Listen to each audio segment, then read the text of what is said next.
Good morning. Welcome to Saturday Morning Devotions. We're going to look today at Proverbs 26 and verse 13.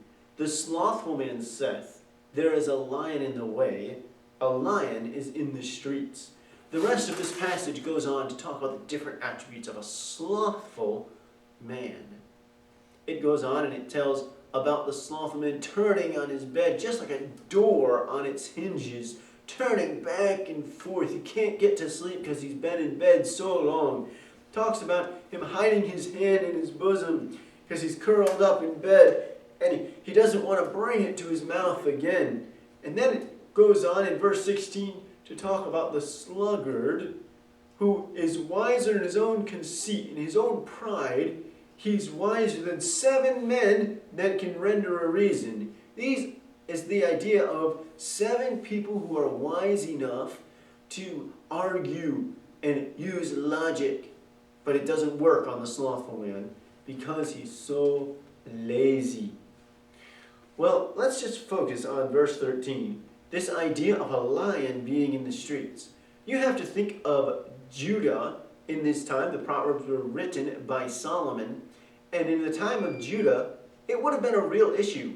There were lions in Judah, and it would be seemingly a valid excuse.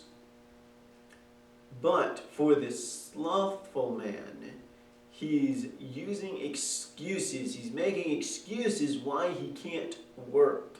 And so he's coming up with this, and he's like, there's a lion out there.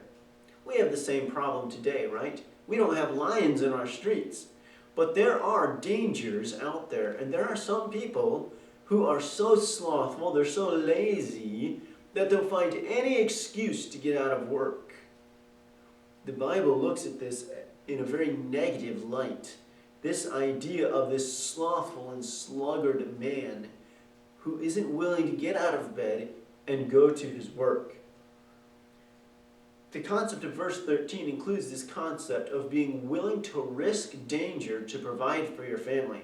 The lion is real. The lion could possibly be there.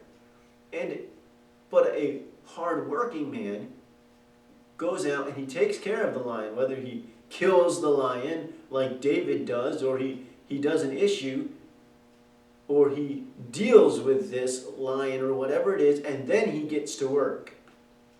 This is this idea in verse 16, that the sluggard is wiser in his own conceit. Laziness, the root of laziness is pride and an unconcern for other people. Here he is. Of course, if there's really a lion in the street, should the slothful man go out and kill the lion so it doesn't hurt anyone else? But no, he uses it as an excuse to not work. So today, as you go out and work, understand you might run up against a lion. Take care of it and go to work.